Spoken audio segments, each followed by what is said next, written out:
Hello everyone, Darren here, and welcome back to Satisfactory. Now, in recent episodes, I've been building my fused frame factory, which contains a heavy modular frame factory within it. We're about 60% of the way there now, with power supplied, train lines built, all of the raw materials have been sourced, and the building itself largely has its frame done. All the constructors and the foundries are now in place, and the logistical floor for those buildings are now also complete. We're now moving to the second machine-focused floor, where I'm going to be building 76 assemblers, and then on the floor above that, we'll be placing in the final machines, which are set to be 12 manufacturers and 10 blenders. So that's kind of where we're at. So let me show you what I've been up to in between episodes before we actually start building. So here we are on the first few machines that I'd ever built, the refineries. And, well, I'll just take you on a tour. So, we had left off having this area done, right? In the last episode, we just placed down all these constructors and foundries, and now I've kind of hooked them up to a sort of a ceiling mount so that their wires are sort of held rather than brought all the way up to the roof, because there is going to be lights and other things placed in here. I'm not sure about the final look of this. This was kind of like an experiment. I'll be eager to see what you guys think.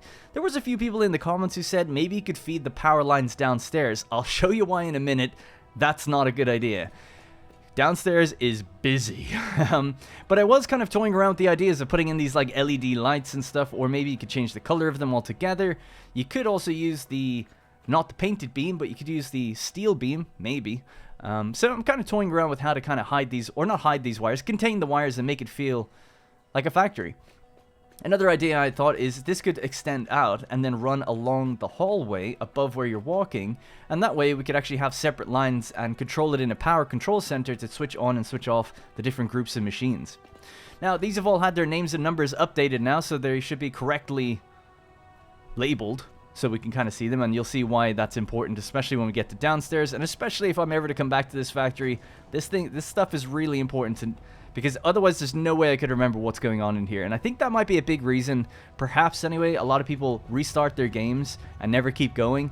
You gotta be organized, you gotta label things, as tedious as it might be from time to time. You don't have to do it as meticulous as me, but I think labeling things so you can come back to them later and know how things are working takes away a lot of that sort of mini anxiety about like, oh man, I'm gonna have to like figure everything out, how it all works, what's gone wrong, one of these machines isn't working, why is that? For me, it's pretty easy to track these things now, I think, just because I've taken the time to label them. They're not the best labels in the world, but they work for me.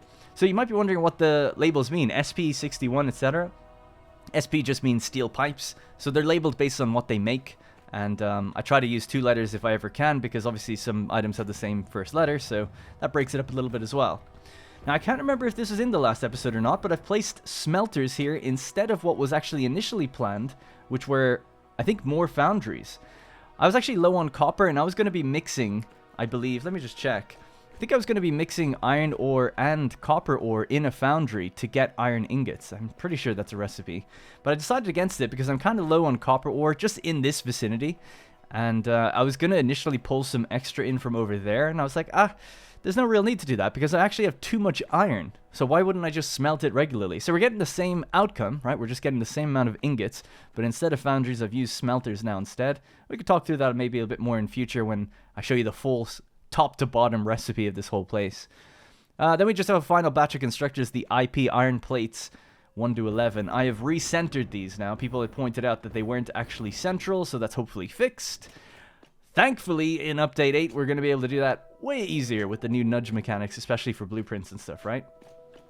Alright, so I'll bring you down to the elevator floor. So behind a glass frame, we're going to see all of the output of this floor rising to the floor above.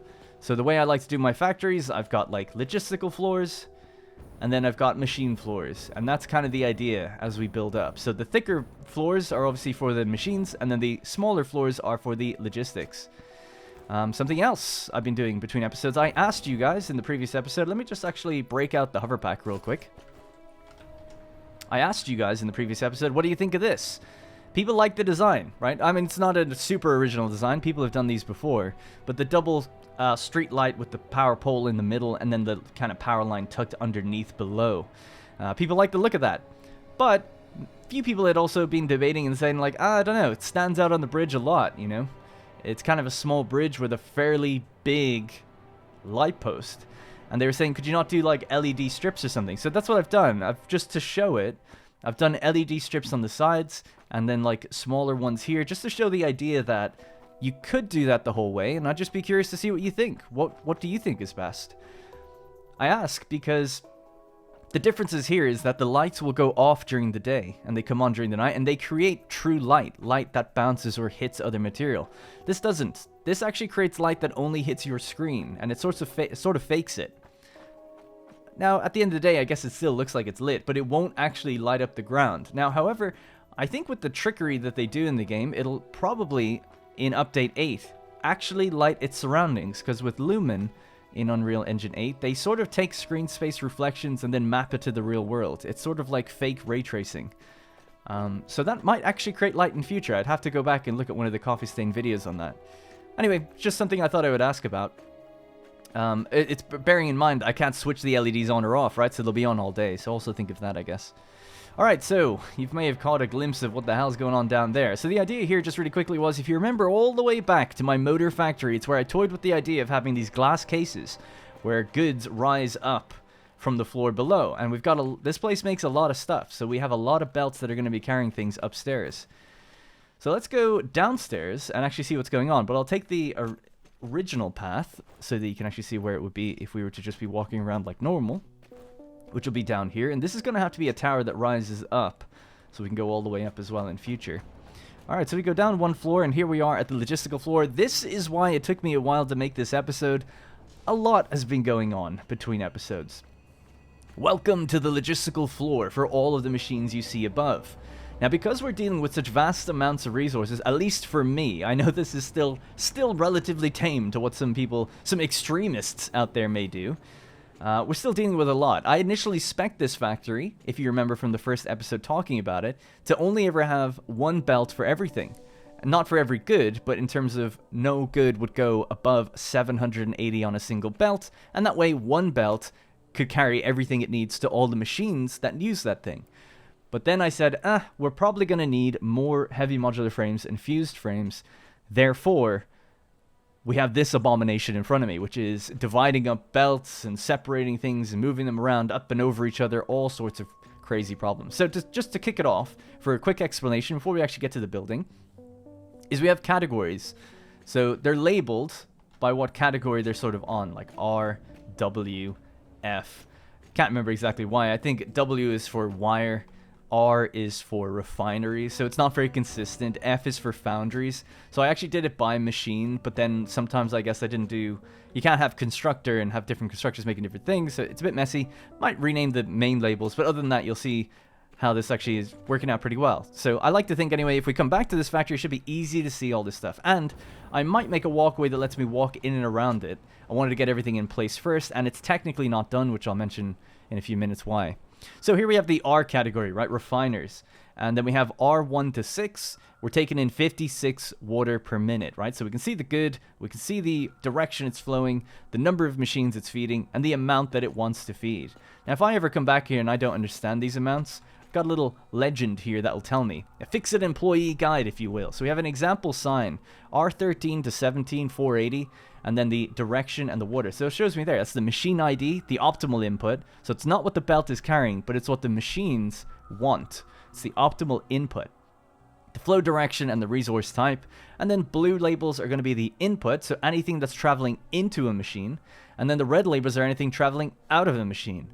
Now, if the red ends up wanting to loop around and go back into another machine, it becomes purple. So it'll go red to purple and then to blue. So we'll get to see output to input. So hopefully that makes sense. At least I wasn't really thinking about it until I'd kind of done it, but then I think it works pretty well, but I'm not saying it's the best labeling system in the world. Don't call me out on it. I can't redo it now. So be gentle. But it works for me anyway. So yeah, so anyway, we can see that this pipe, if we were to follow it around, goes from R1 to 6. The machines are all labeled 6, 5, 4, 3, 2, 1. It's the same as what they're labeled up above where we started this episode looking at those refineries. So we have 6 refineries here. Then we've got another, how many is this? Well, it's the rest of them up here, I guess. There's 11. And yeah, so they're all getting their things. So this is taking in limestone, right? 576 limestone between machines 13 to 17, all being fed up correctly. Then there's a separate line here. If there's an X, it means that it actually isn't flowing anymore. It stops here. This is the last on the chain. I'm a bit divided about that because I'd kind of like to still see where it comes from, but I just also think it's kind of nice to know where it ends. So we have water going up, and then this will be telling us that it's got something else coming in at some point. Oh my god, did I not label this one? I don't think I did, or if I did, I must have labeled it on the other side or something. Sometimes I've done that by mistake. Yeah, I think I forgot to label that one. That's so funny, because you can see this is absolute hell in terms of labeling, and I tried to label everything. So I can't believe right at the beginning of my tour, I've forgotten one of these labels. So it is crazy, but it does mean that I can look back on this and, generally speaking, know what every belt is carrying without having to trace it, and know how many machines are getting fed from it. So I'll have to name that belt that I'm looking at right here, or tell it what it is. I know what it is, it's limestone coming in, I just obviously didn't give it a number. But I'll have to do that. So yeah, so I don't know how you'd be normally walking around here. It's obviously just for me to fly around and see what's going on. But if we were to be a bit more normal, and we were just to follow a certain line or something. Oh, there's also these signs here, information signs that let me know that there's a complex splitting and merging system going on here. I say complex, not that difficult obviously, but it splits 40 away from 240 and then it adds 64. So it's a bit weird, but it's done for a very good reason, which we could talk about later. This basically ends up getting 264 on its belt, whereas the other one, if we could see that, is just here. It gets an even 600 now. And that'll make sense because we need 600 to go into a group of machines later, and I need 264 to go into a group of different machines. So they've just been cut differently, I guess, that way. And of course, the main thing really would be that it's red. Red means it's heading out of here. Blue means it's coming in. And that's worked pretty well. And then here's an example of where red turns to purple. And we can see that the purple says, like, this is where it came from. So now the label is on the bottom. R1 to 6 is where this came from, and this is where it's going. Blue 1 to 15 for W. So yeah, so that's, I don't know if that explains things. Obviously I'm not going to trace all this back, but this is so crazy. It took me so long to do all this. There was so much dividing. It turned out, because of the amount of steel pipes this is making, right? We have 80 constructors making steel pipes. All of their outputs have 300. So they all had to be kind of like divided out and separated. I didn't want them merging onto their belts so that they could inevitably head up to their little glass case elevators. And these all needed to be at separate heights or at separate distances. So there's two main buses. And for the most part, the one bus is doing, for the most part, it's doing inputs, but it does have one red line underneath it doing an output. And then the other one is mostly the outputs. So it's a whole thing. But I do genuinely believe if I ever come back here, I'll know what this means. I really do think it's fairly straightforward to follow. Especially with that little legend that we looked at the beginning. So the only thing that's not hooked up here, just to get back to building now, would be the petroleum coke. So that's coming in via a train, which I think is actually just unloading or loading right now. Yeah. So that's why it stopped. And that train, it's just been sunk in an awesome sink. And the reason there's 3 is because I'm dividing up the belts. They're doing 480 each, and there's 4 outputs. So we have a sign here just to remind me. This is where they need to connect to. 4 lines of 480 to 6 machines each of petroleum coke. So 480 is going to travel along each one of these belts, and then they had to be, raised or lowered above each other to not intercept each other. And then it had to tell me where it ends or when it begins. So it was just it's a whole thing. And again, there's some labels missing, I can tell here. I don't see the petroleum coke labels. They might be around. I feel like I did do them. Maybe on the other line I did them and I forgot them on this line. That could be the case. Yeah, that seems to be the case. So yeah, it'll have to have a once over. I'll have to trace every belt and just make sure everything has its sign. Although that other sign does tell me what's going on here anyway. Alright, so there you go. Proper factory feel though. I like the look of it. And obviously I have to number all of these machines. So that's going to take a while. So there's still left to do there. So once these are hooked up, the petroleum coke, then it's actually feeding into machines. So basically when I turn this place on, we're going to feed these 4 lines with the 480 that's coming out of the ground, that's coming from downstairs, from the train station.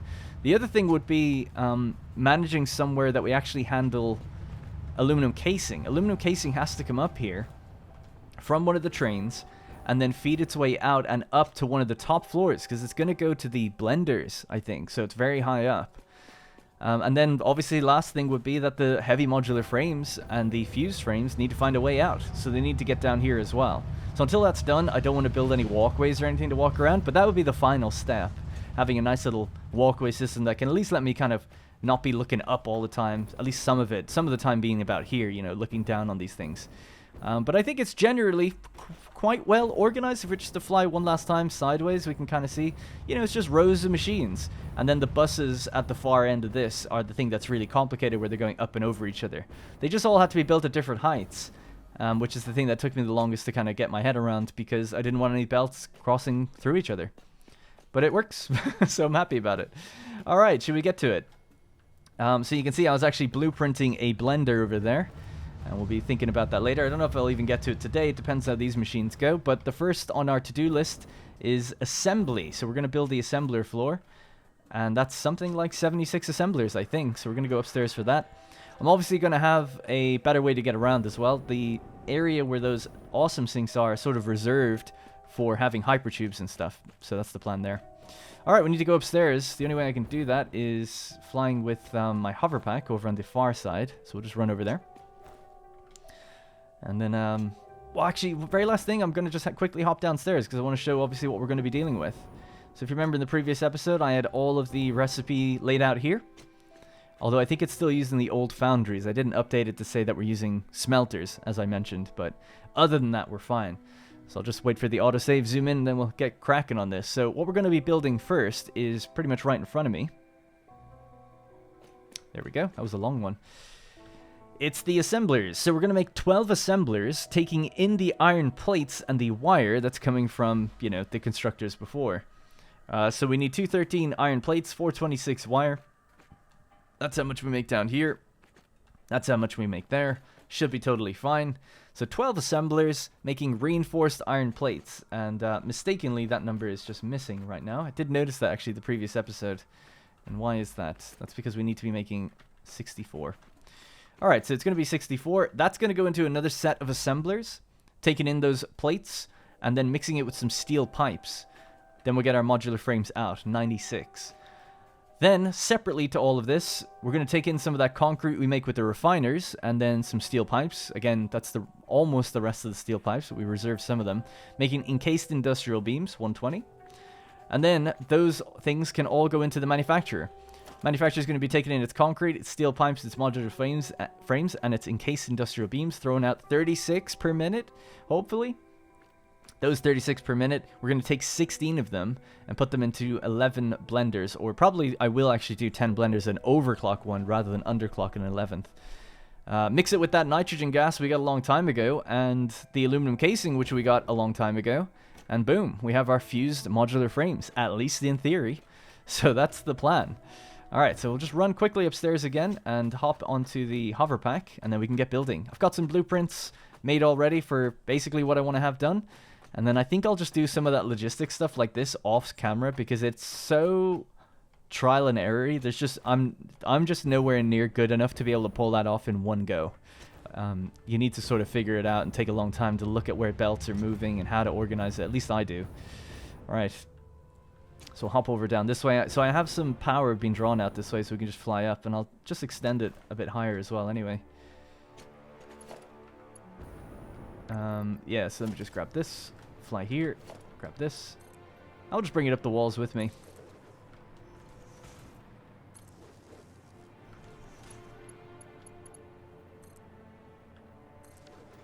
That's pretty much as high as we'll need to go. So that's the logistical floor here. So very last thing, I guess we can actually see what all the belts are doing. So we have steel pipes, 92 steel pipes coming out this way, 300, another 300, another 300, and then iron plates, 213. So those iron plates, for instance, they're going to have to come along this way and be mixed with, for instance, the wire. And that's going to go over to the first set of assemblers that we're building now. So that's just an example of where the ingredients are now coming up through these nice little floor holes. And we should be able to handle it. Whoop! Oh my god. I was going to say, I forgot to put down the actual thing, didn't I? There we go. Need to drag this out with me. Just so we can fly up and get this done. Right, so those numbers. This is how many assemblers are going to go into each row. So we're going to have 12 on this one. I mapped it out. I'm pretty sure 12 fits, just barely. If we leave a little cut in the middle, actually. And then I'll just do this. Just flow along that way. So you can fly all the way down to the end. Alright. So let's get started. Yeah, so then it's going to be 8, 8, 8, 8. So I actually reserved space at the end for manufacturers, but I think I'm actually going to build the manufacturers and the blenders on the floor above. So we're going to have some extra space at the end, and that's just going to be the way it is. I don't know what I'll do with that. We might have some glass floors actually showing stuff go up at the end that way. That might be kind of cool, because I can't really do it again from here. At least not easily. Alright, let's begin. So we'll just chop this away, and then as I've done my blueprints and talked about before, I've kind of built it in with the bottom foundations in mind, that they're just there temporarily to kind of get me some spacing. Can't wait for the nudging mechanics. God damn, this is going to be the last time hopefully I have to do this, at least for a while. So about there, I think, right on the edge. And that's going to be doing, like we said, alternate recipe for stitched iron plates. 3 reinforced iron plates when we take in 10 iron plates and 20 wire. 32 seconds, 15 megawatts of power, no problems. Alright, let's keep flying and just add these up. So I need to add 6. So we're going to do 12. But unfortunately, the size of an assembler is just slightly more than 1 foundation. It's 1 and 2 grid spaces. So when I was working out the spacing, the only way we can get it even is if I leave a tiny gap in the middle. Because it's just an uneven gap. And I'm happy enough with that because it's not a gap on one side or the other. It's just nice in the middle split. Alright, so we'll just hold control, lock it to blueprint, rotate. That's 2. 3, 4, 5, and 6. And then we gotta work from the other side. And hopefully they'll meet in the middle correctly. I've also blueprinted now just having 2 separate floor types, which has made things way quicker. When I was building the floors above, I just blueprinted them. But I'm a little scared because it means that now when placing machines on them, they might get all messed up because they're blueprinted floors. But we'll see how that goes. Alright, let's zoop this just towards me.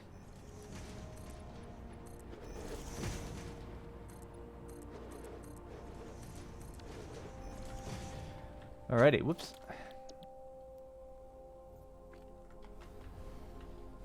Now, something I need to do is check this. This ladder. That ladder is just over the middle of a foundation. It's not behind it, it's over it.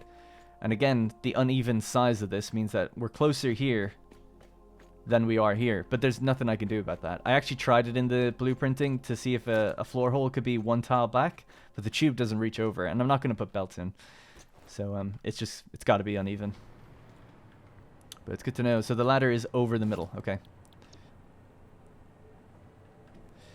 Alrighty. Ladder is over the middle, and we start at the very edge, and we come in 1 for this, I think. Because you don't want the ladder literally spilling over. Hopefully we've mapped this correctly now. Alright, so let's just get this down again. Blueprint mode. 2, 3, 4, 5, and 6. And there we go. We have a little extra gap in between now. Yep, seems to be correct. 6 and 6, giving us a nice 12. Alright, and if we just hide this, this is the color scheme I'm going for. It's sort of a light blue with some red trim. That's what I decided on this one. And then the letters are reinforced iron plates, so RP. Didn't want to do RIP, because downstairs when I'm listing things, sometimes the numbers have decimal points, so it could be a bit too much for a label of that size. So we'll leave it as is. 2 letters is enough. Nothing else is going to have RP, at least not in this factory. Alright, we've tidied that up. Okay, so next over is doing 8. So, to do that, I'll probably just do just like I did. 6 and 6, and then just get rid of the ones I don't want. I just feel like that's easiest for spacing. So that's what I'm going to do. So to make this be less tedious, let's just grab to here.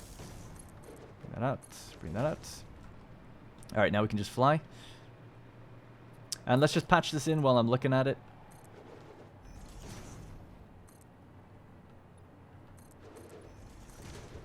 You know what, I actually didn't count up. I think I've got enough materials for all this, but let's just make sure, because I need a lot of these now. So we're doing, actually, what is next? So it's going to be the modular frames, because they take in the reinforced iron plates. So we need, just looking over at my Excel, 32.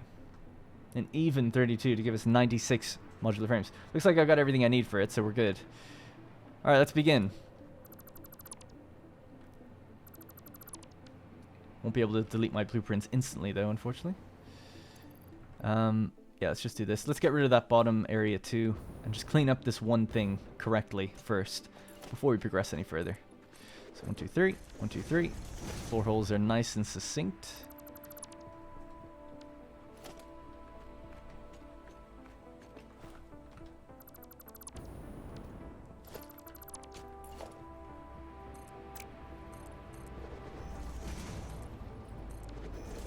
Alright, great.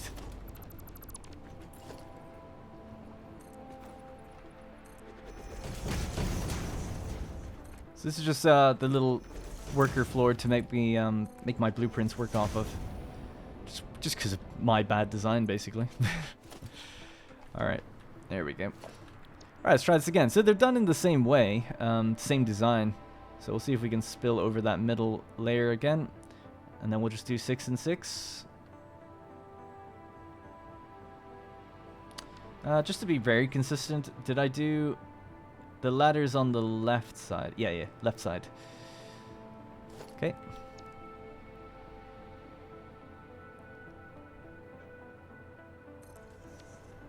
I think that's it. So it's just over on the left, and then we need to just slam this down a few times. And then I'll just get rid of the one on the edges, and that way we should have 8, 8, 8. So we'll need, 2, 3, 4, 5, and then 6. And then I got to do the same over here. Try to speed up a bit though now that we have the idea formulated and seems to be working.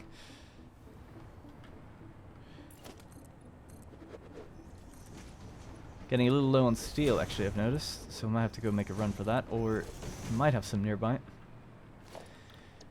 Alright, blueprints. Assemblers. So again, the ladder needs to be over now on the right side, and then we need to push in 1. It's not to spill over onto the walkway. Good. Alright, and then we just do the rest of them, fill in the gaps, and then we can get rid of those edge ones later.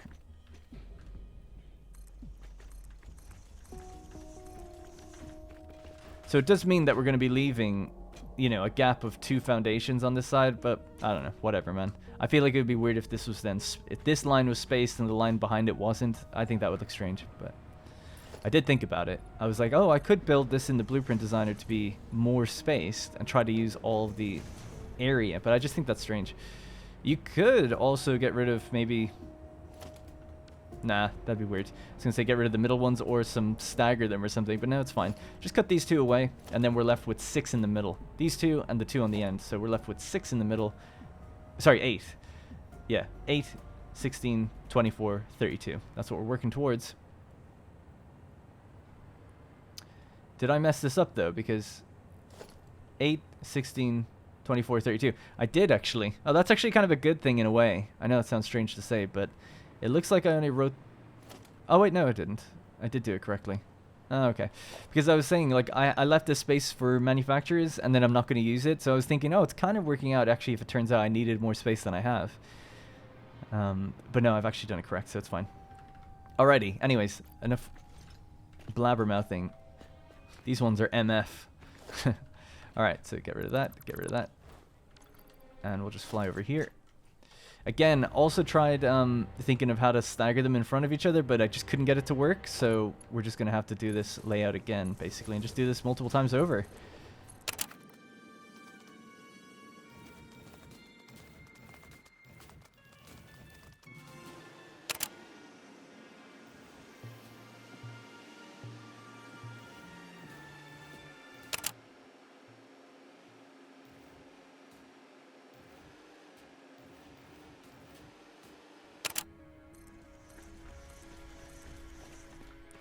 Alright, number 6. There we go. Okay, so they're all in position. Now, I'm just going to go real quick and cut all the side ones away. I'll just cut one of them away to show you what it's going to be like. We got to cut that, and then this, and so yeah, this and this. That, and then I also have to get rid of its thing. So this is what I got to do for pretty much every, you know, all of these machines. But I'll obviously be able to do it in a bit of a group, so I'm just going to do that now.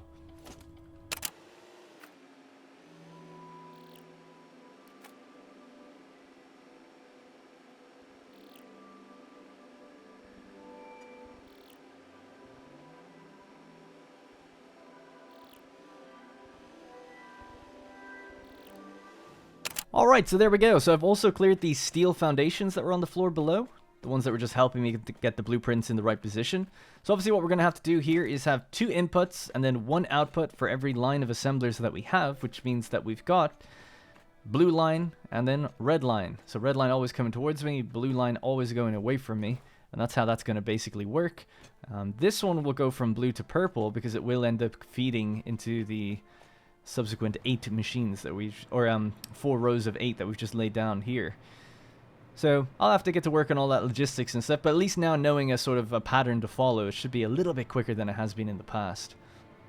But we're not done yet, so that's all of the assemblers doing reinforced iron plates, it's all of the assemblers doing modular frames, and then we have the last group of 10 assemblers doing industrial encased industrial beams. I really like the look of these ones actually, so let's get started. So we'll just go again, chop away 3, chop away 3.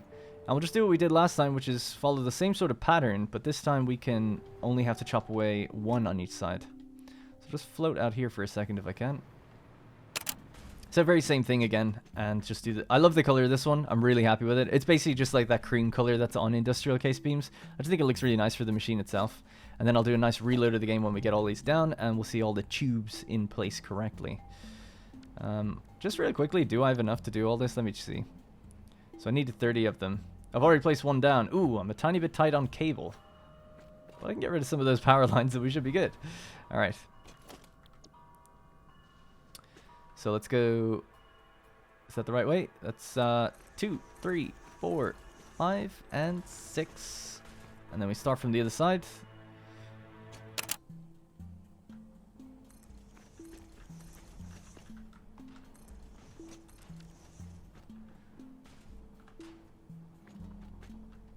Looking nice. Looking pretty good. Alright, what do we have for this? Yep, encased industrial beams. It's the encased industrial pipe. So it's using steel pipes and concrete. Sweet. And then we're going to be cutting away the edges. Alright, ladies and gentlemen, I am back. So effectively, while placing the assemblers for encased industrial beams, my game crashed, and the sun was setting anyway, and it was becoming nighttime, so I decided just to finish that up on my own. You'd seen enough assemblers being placed, I think.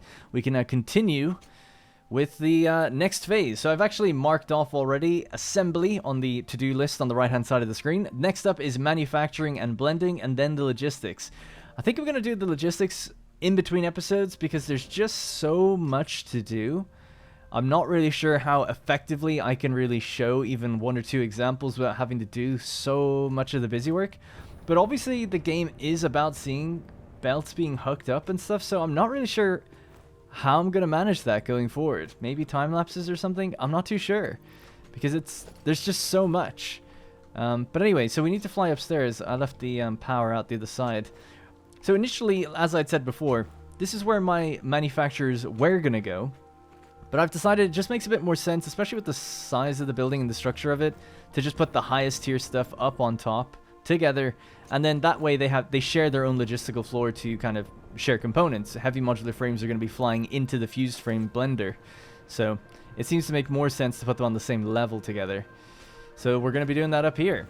Now, the spacing of this one is a bit more unknown to me. I'm not exactly sure. What I'm doing is using the blueprint from the manufacturers I built over at the Crystal Oscillator Factory. So I've just dragged a power up to here, and again, genuinely not really sure how we're going to lay them out, but I've kind of got a loose idea of what I'd like to do. So I've made this coated concrete to let me know below where things are going to go. I think an 11 by 11 grid will sort of do the job for the 12 manufacturers that I need, and then I think roughly the same width across will do okay for the blenders, and then maybe I could have a control room up here. I'm not too sure. So below me here, below these 2 walkways, there's nothing. This is just empty space now. So we could start over here and have that be chopped away. It might give a bit more of an interesting look and feel to the factory itself. So I'm thinking let's do that, which means what we'll have to do is start paving this as asphalt before we put the stuff down. So I'll just fly to this location first. Just switch over to asphalt, And like I said, I think it's going to be 11 by 11, which starts here. 1, 2, 3, 4, 5, 6, 7, 8, 9. Huh. Alright guys, you're not going to believe this, but I crashed yet again doing the same thing, actually, by painting the materials on the ground over here. Luckily, I didn't lose that much progress this time. However, what you don't know is that I actually then came back. You know, I stopped my recording, came back, started up again, started laying out all the manufacturers and all the blenders, and then realized I wasn't recording. So here we are for the third time doing this. But I actually made a little bit of a mistake with the positioning, so I'm actually not too annoyed about it, because now I can actually kind of redo it correctly, hopefully. So we need 11 by 11 grid. 2, 3, 4, 5, 6, 7, 8, 9, 10, and 11. So that leaves me 4 either side of this place for walkways, or for extending the asphalt, actually, if I really want to. 2, 3, 4, 5, 6, 7, 8, 9, 10, and 11. Alright, good. The other funny thing is that I actually came back and said, hey, I messed up my recording. And then wasn't recording that one either. But that one only went on for like 2 minutes before I was like, holy crap, what's going on? It's very rare that I... See, one thing is, it's very rare that I stop my recording at all. I usually just have files of like 4 hours and I just kind of cut them up. So it's not... I'm not used to kind of loading the game and then like hitting record after the initial time, so... Could have been a real disaster if I went on even longer without realizing or something, but it's all good. Alright, so that's our 11 by 11. Let's just float here. So what we got to do now is start laying down the first manufacturers. So we'll just get rid of 6 here. I'll try to actually stop moving so crazily. It's going to be a bit jarring. It's just because I've done it before at this point. So walls. So we need 1 there and another there. And then we'll grab this. And that gives us our foundation to work from. Alright, cool. So, now let's place our first manufacturer. So here's where I'm hoping to actually make an improvement on what I did last time, which is, I think, yeah, we start there, and we bring it all the way back, and then we go 1, and then 1, 2. Very important that it's not 3. It's 1 and then 1, 2, okay? And that's because I did, the first time I did 1, and then realized I was about 2 off. Alright, so heavy modular frame. The machine's number is 0, and our productivity is 100%. At least that's the target. So let's just stop flying, get back out the blueprint, float down, rotate around. 2. So it's a 12. We need 12 machines. One of them overclocked. So we're going with a 4 by 3 layout. So there's the first 4. Let's try to get the next ones in.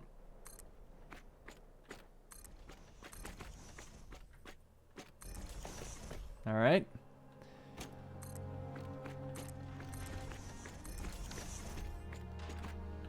So many particle effects and things.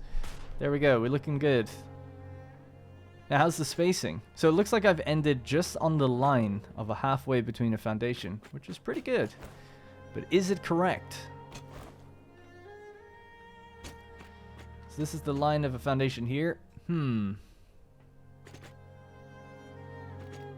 Yeah, I mean, I think it is. If I moved this back, then there'd be a gap over there. So it's actually as even as I can get it, because they're not even 3 machines. I couldn't... Yeah, I think that's actually fine then. I mean, I'm sure you could maybe mess around or something and tighten it up so it's super, super even, but that's pretty good. And the spacing on the sides, I think, are fixed now as well.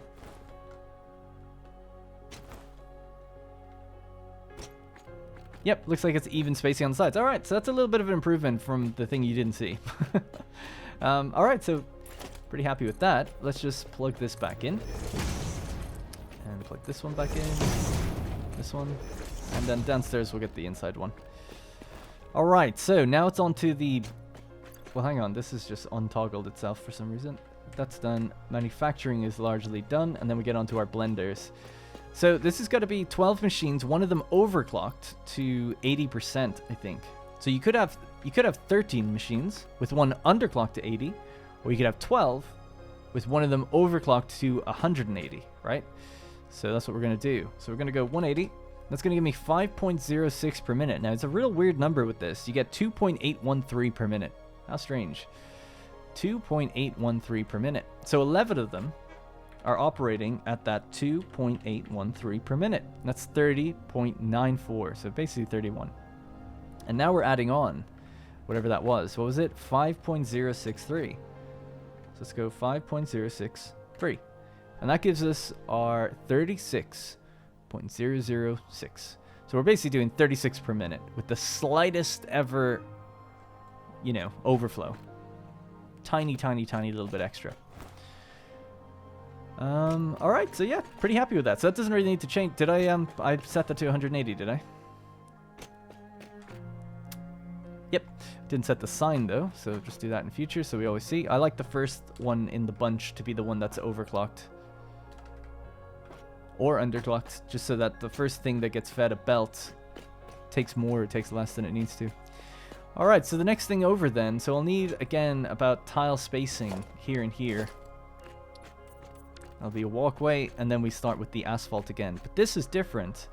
I actually need to cut all of this away. So maybe, let's grab that pole.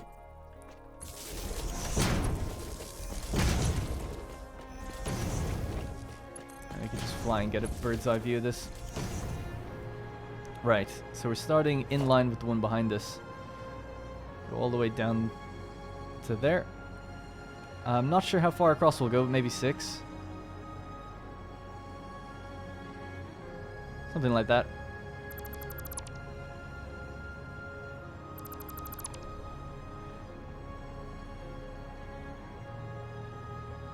There's a reason I'm cutting the whole floor away for this. It's because this blueprint is built a bit strangely, where it has a foundation built into it. Alright. I say that as if I didn't make the blueprint. I did. It's just this is just the easier way for me to get it done. So, the awkward thing here is, yeah, you need to get a foundation and put it under. Just a little bit. Okay. So, Blender fused modular frames. This is what we got. Now, the inputs, the outputs, we're flowing this way now. We're actually flowing the opposite way to all the other floors, but that's because the stuff downstairs is going to come up this way and then flow out that way. At least that's how I've decided to do it. So this has a concrete base, and we're going to spill over the edge just slightly. Two in from the edge should be good as well. Alright, so let's do that. So we're spilling over the edge slightly, so we could make this asphalt, or I could just leave it and have the pattern, you know, the patterns that will be put down will actually indicate that anyway, just fine. Pretty much, maybe not. You could do the thicker one, I suppose, if you really wanted to, but that'd be a bit weird. Yeah, so maybe the asphalt will just come out a bit further then. I'm fine with that. Alright. Yep, we're using the foundry style for this. Number 1, fused modular frame. Part of the A group. I don't think this will need different groups, but we'll see. Blueprints. So, I think 5 in a row we can do. 2, 3, 4, and 5. And then we're spilling over just that tiny bit as well. So yeah, tucked nicely.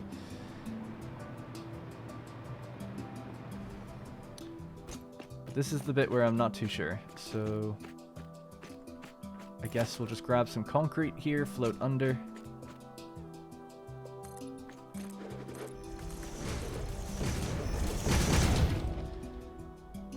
And then see if we can just fly for a sec.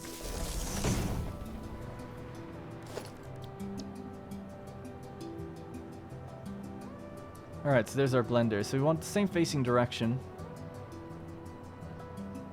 So it's in line with its buddy, and then I guess if that's going to be the edge, then we want 1, 2 in from the edge. And that way it's even to the other side. So 1, 2, yeah. Good, that should work actually, yeah. Yeah, this is an improvement on how I did it before basically, but it should make the spacing just a little bit better. If I had loads of time, I might think, you know, if with the extra thing, maybe a little spacing between these would have been good, but life is just too short to be... I mean, I put so much time into this in between episodes anyway, and I still get things wrong all the time. I just have to call it what it is. I'm on a bit of a deadline as well. I've mentioned before that at the end of this month, for those who are watching on a timely manner... oh no, by the way. Oh no. You bastard. Alright, I know what I did wrong. I'll have to get rid of all that. It's just is not my day today. I was gonna say, if you're watching on a timely manner, I've got friends coming over at the end of the month. And they're staying till the beginning of May. And when they leave, then I can get back to a proper schedule. And that schedule will entail streaming this game more regularly, once per week, guaranteed. Guaranteed. I've actually stopped streaming over on Twitch, if you ever watched me there. I'm not doing that anymore. Just doing series streams now for Satisfactory and for Anno. Alright, so let's just do this. Try to do this quickly.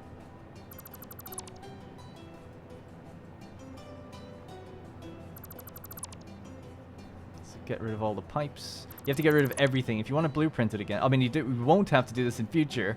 Update 8 can't come quick enough, but for now, we do have to do this. Finally, for now, that's not reliant on me doing something. Alright, so we want to get rid of these. Well, we do want to get rid of this, don't we? Yeah. Okay, so just get rid of the signs that we're looking at. This one's going to be a bit of a pain. I might just have to do this manually. Let's just do this.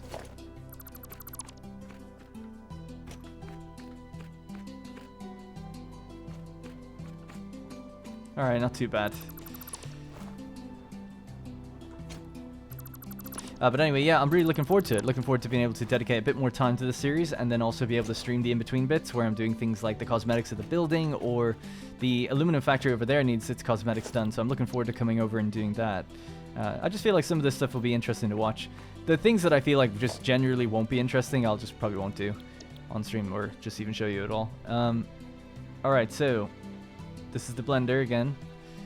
Let's try this again. So we're... Yeah, let me fly. I have the correct height of the foundation now, so that's good. That was just the problem before. I raised it too high. Okay, so blender, bonk. We need it to come 2 out from the other side. So over there, it's aligned. 1, 2.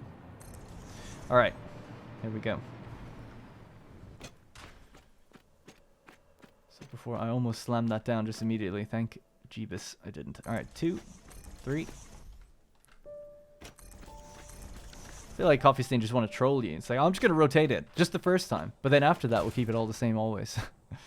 All right, the spacing is better. The height is correct. That is blenders in position. Now, one of these is also going to have to be overclocked similarly to how we just did with the manufacturers.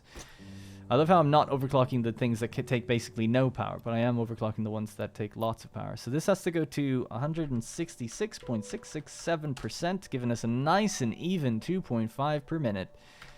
Boom. So that's going to be 10 of these, right? 10 of them are doing their 1.5. So let's just go... so 9 of them are doing 1.5, plus the 2.5 that we've got now. Nice 16. Love it. All right, that's the plan. So yeah, all that's left to do now is just, you know, change the materials here, get rid of some of those roadblocks or whatever, the spacing, hook this place up to power. There's still a lot to do, isn't there? And then, of course, I'll be doing all of the logistics down below. So I'm not even sure about that place, but this one is going to take an absolute... It's going to be a nightmare doing this. I might do some sort of time-lapse for it or something, because I don't know how else to show it, but it just seems like it would take far too long to do this on screen. There are 76 machines, each with 2 inputs and 1 output, so it's this many conveyor lifts have to be configured, 228 of them, and then all be fed onto main bus belts and stuff. It'll be easier than the one down below, but it's still a lot of time. And thankfully, most of these belts can just feed the entire row of machines now. They don't have to necessarily split too much. The things where it gets complicated are situations like this. There's 92 steel pipes here, and then there's 300 here. So what I have to do, for instance, to feed one section of machines, let's see, which one would it be? I'm just trying to have a look at which ones are taking steel pipes. So the assemblers are taking 320. 840. Yeah, so 30 assemblers up above doing the encased industrial beams. They need 840 pipes, right? 840 steel pipes. So what I'll probably do is go 300 plus 300 on one belt. That's 600, no problem. And then half of this is 150. Plus this is 242. Let's just say 240. Yeah, 240. Plus 600. Plus the 600 is 840. There we go. That's 840. That's 842. So that's how you do it. But again, that's 840. It's too much for one belt. So I'll have to, like, again, figure out a way to divide that. And, yeah, make sure it all works, basically. So that's the thing where it's like, oh, my God. I'm just going to be struggling with that for a little while. So something else I want to do before the end of the episode. I have no idea how long this episode is because of the crashes I had and the stop-start situation. But one thing I do know that I got to do is hop on that train when it pulls in here, because it needs to be told to go pick up casing. So casing has to go into one of these. This one here. I made a manual delivery once, so there's 6,000 in here because I did it manually. So the train setting needs to be set to unload, and this is where it's going to go. But this train itself hasn't been told to go to the station yet to do it. And I have to make sure that station is actually telling it to load, because I have a feeling it's not. So I'm just going to hop in here real quick. So edit timetable. So you're going to go to the oil plant first, and then to the aluminum export section. And then here we're going to say load casing. So you're only loading casing at the aluminum export section. So you're going oil plant first, and then you're coming up to the aluminum exports, and then up again to the heavy modular frame imports. So we'll just save that. Next station is oil, then aluminum, then heavy. Yep, that's perfect. Great. So I'm going to meet this train out there. We're going to jump out there ahead of it, and we'll get on it on the way back, if I could time this correctly. Because I need to change the station to actually say that it's to load that casing. And luckily, since setting up my new train network, no issues. No problem whatsoever. I think we're good to have a few more trains pile onto this network should we wish, but for now, we can just leave it what we've got. At least for the next few factories, I think. Until we start dealing with goods that no train picks up at this moment. So yeah, I can't quite remember. Casing is picked up, isn't it? Or it's supposed to be picked up to be delivered to the oscillator factory. This has casing on it. Train settings load. There you go. I wonder why that's not unloading though at all. And then this doesn't have anything in it. If my memory serves me correctly, I had 2 of these delivering, like having casing. So I can't quite remember why that is. So I'll have to check on that stuff as well. But I was correct. It wasn't configured correctly. So yeah, train setting load. So those 2 are correct. So weird that that one train was set to unload for some reason. I don't know why. That one platform. So I'm going to be waiting on our buddy who's just down there. He has to go around the bypass, go into the oil thing, and then come up this way. We'll hear it when it arrives. So I'm just going to head downstairs real quick. It's been a while since I've been in this factory. And this would be a perfect candidate for a stream makeover because it needs... yeah, some of the architecture's just still not quite done yet. Mostly on the outside. But one part of the inside as well. So we're all backed up. Some machines that are on or offline. I do like the look of this factory a lot. One thing that made me kind of give up doing stuff is because the lights, when I put the lights in like that, they look great, but they're broken. Too many lights close together like that breaks the lighting in the game.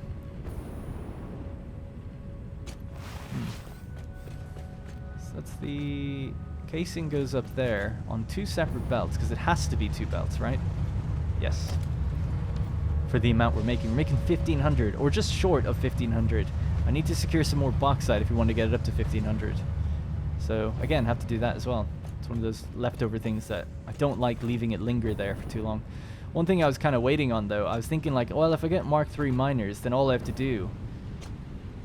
Actually, that won't do anything, because it's maxed out on a belt, isn't it? Oh, no, it's not. It's at 600. If we did 780 on each belt, it would be a bit better. Anyway, let's just hop through here for a sec. Whoa. Can I get through here? Don't know. Yes, barely. Smooth transition. All right, so these 2 are heading over to just here, just this station. Okay. And a train is just picking them up. They were going to there. And I moved everything. Yeah, it's a bit messy, obviously. Have to figure that out. trying to remember the crystal oscillator factory. I'm just waiting for this autosave. The crystal oscillators, I think, use casing. I can barely remember. But I just don't remember where they pick it up from in terms of their train. If they're picking it up in the right position or not. So that might be another last thing to check on. It'd be nice to diagnose this issue. So is that train ready to come back yet?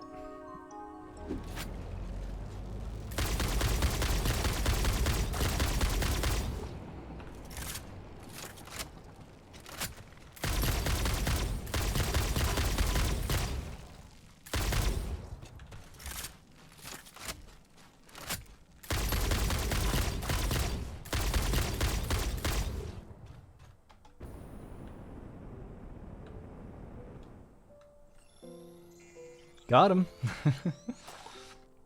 Alright, my train is actually here. Just while I was waiting for it to come around, I thought I would do a little exploring. Got a new slug.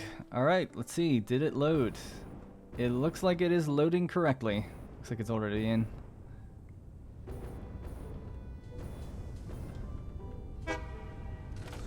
Alright, there she is. Kind of looks like it's got a little Japanese dojo thing going on. Just with the way the layers look right now.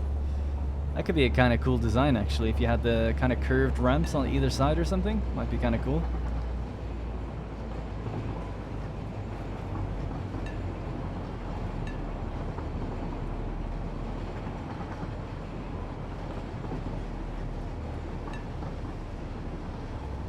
And this tower is probably going to then build up. In fact, we might just do that now while I'm waiting.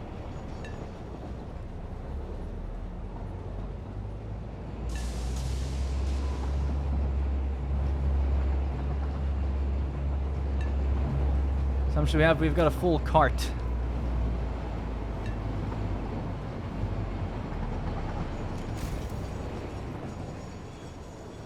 Awesome. Blue train, blue line. Love it.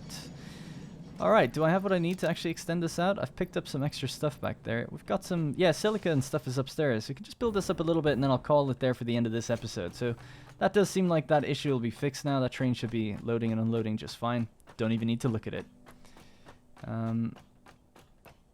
Yeah, so we have to go up a little further and we'll have to just build these walls up. So let's go all the way. As high as we can.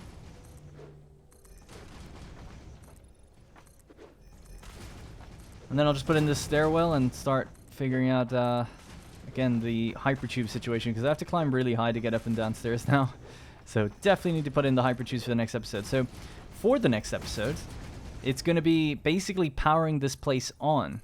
And then doing some of the final belt work, which I can't remember. I'm so sorry if I've mentioned before or not. But the belt work is going to have to be both feeding the new heavy modular frames and the fuse frames down to the station, but also connecting up the station's lines to here. That could be a fun one to do. So while I'll be doing a lot of the logistics off camera, the ones where I am doing logistics on camera I feel like would be the most important. It's like hooking up the petroleum coke to go into the actual factory, and that the factory doesn't run without that working. And then the casing to get up to the blender, and then the nitrogen gas as well. I think we'll probably hook that up too. So that should be fun, and that way you don't have to look at me hooking up, what was it, 240 lifts. But you can maybe check out how we can hook up the final kind of parts of the recipe together to get the factory rolling.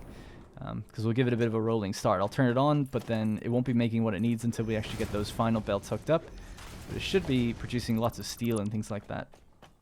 Alright, so here, this is a floor that leads out, and the hypertubes come out there. So we'll have a little extra space for them to be launched. Before then they'll have to go back upstairs. Like so.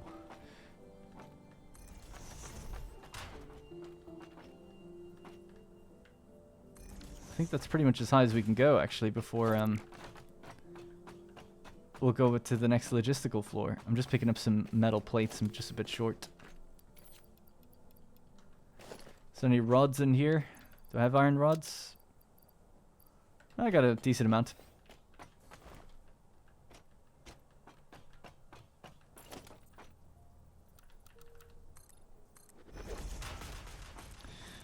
And this will take me to the bottom floor, the top floor, and the mid floor. That's probably what this hypertube's going to do.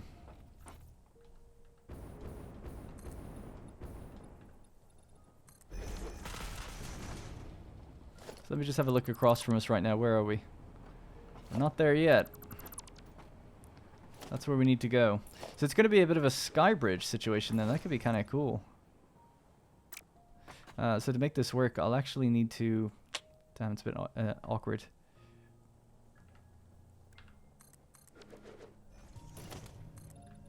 Gotta look at this. It just makes life easier when doing the blueprints. Alright, so that takes us up to here. And then we have to go up one more layer to get into the logistical floor. You could do it this way, where I just do this. So that's connected correctly. But then cut this and cut this.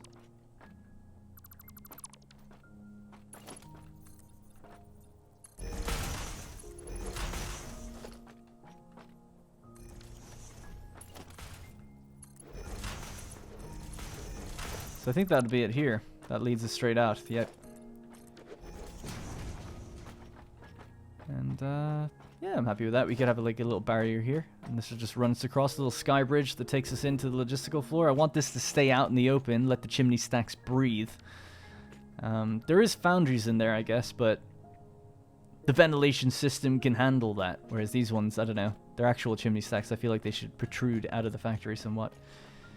Alright, cool. So you get the idea. Just going to be doing this for a while until we get to the top, basically. And then I'm going to have a proper hypertube network kind of over there. Roughly where the, not assemblers, awesome sinks are. So that's the plan anyway. So basically that is assembly, manufacturing, and blending. All the machines are in place. Some of the lifts are in place. And then we have to do the logistics of this floor and the floor below. So quite a lot to do. Something probably along the lines of, considering we've got also 12 manufacturers with 4 outputs each, that's 48 outputs, plus then the piping and the 2 outputs from the other 10, so it's 48, 68, and then plus 12. About 80, let's just round it up to about 80. About 80 more floor holes and lifts to work on for the upper part of the floors. But yeah, I look forward to it. I'll just bang on a podcast and start getting cracking on that. And then I gotta update all the numbers for these different signs. I did these ones, but I haven't done any of the other ones yet. So I'll have to update all the signs numbers, of course. And then work out all the belts down below. I look forward to seeing what people think of my labeling system. I think it's decent. And I like the color coding, actually. I'm quite happy with that. But yeah, look forward to it. Alright, that's gonna be it for me. Thank you very much for watching. And I'll see you in the next one. Hey everyone, thank you so much for watching the video. Consider liking it if you enjoyed it, subscribe for more, and if you want to support even further, consider becoming a channel member. Channel members get early access to my videos, ad-free, and also access to my Discord, where we've just set up a new Valheim and Satisfactory server for people to play on. Hopefully we can grow a community and add more games and perks in the future. Either way, I appreciate people just watching this far into the video. Thank you.